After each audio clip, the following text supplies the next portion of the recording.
So it would seem to me that the typical way in which Satan interacts with us is through tempting us. Maybe that's the first stage. You can correct me if I'm wrong. And then you've got full-blown possession, as the most intense form of demonic activity in a person's life. What are the stages in between those two bookends? So temptation would be the ordinary activity of the devil. And then, there could be the extraordinary activity of the devil. The church says there's 4 types: demonic infestation, the presence of evil in a location associated with an object, even in an animal. An animal can be possessed. Think of chapter 5 of Mark's Gospel, the story of the Gerasene demoniac.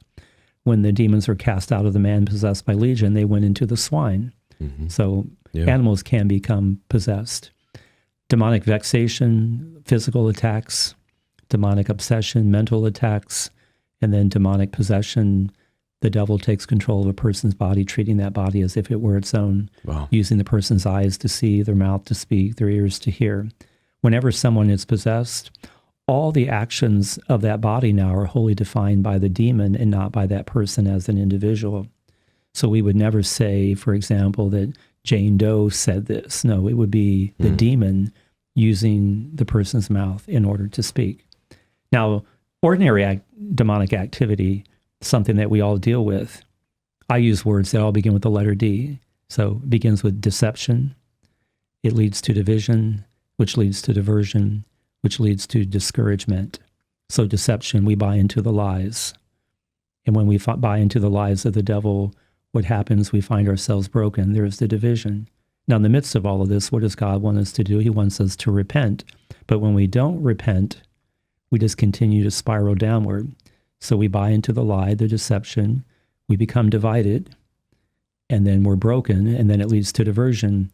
We look for a substitute in our lives that we think is going to make us whole and complete. Think of all the addictive behavior that people have today, that somehow they believe it's making them more free and whole as a person. But then where does that lead to? Discouragement, deception, division, diversion, discouragement. And when we arrive at discouragement, we have a choice to make. One pathway leads to death. One leads to discipleship. It's that notion of reawakening to the importance of God's presence in our lives. When you think of death, it's always spiritual. Think of the growing number of people that say they're an atheist today. But sometimes death can even be physical. The growing trend of suicide in our society, where people just lose any sense of meaning, direction, or purpose in their life, and they simply just give up. Out of the people who contact you, what percentage of them would you classify as full-blown possession? Full-blown possession is extremely rare, maybe 1 out of every 5,000 cases. Okay.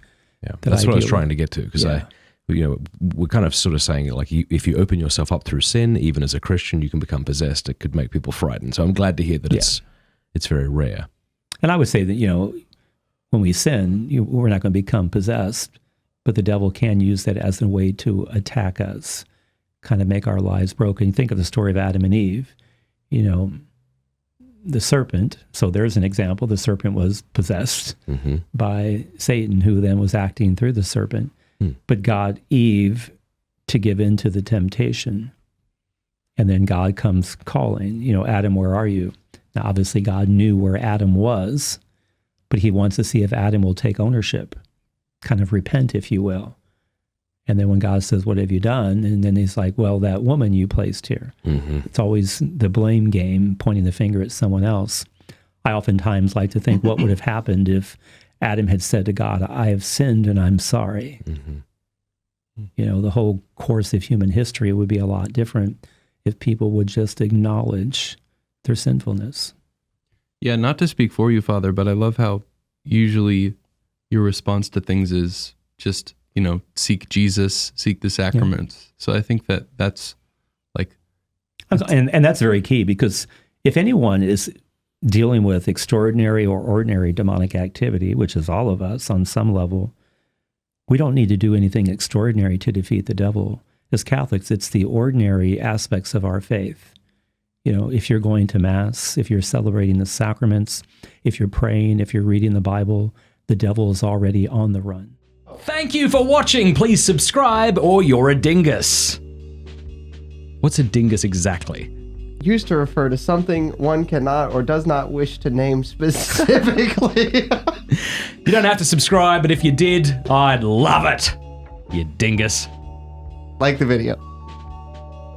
That's who we're using that one. Take one.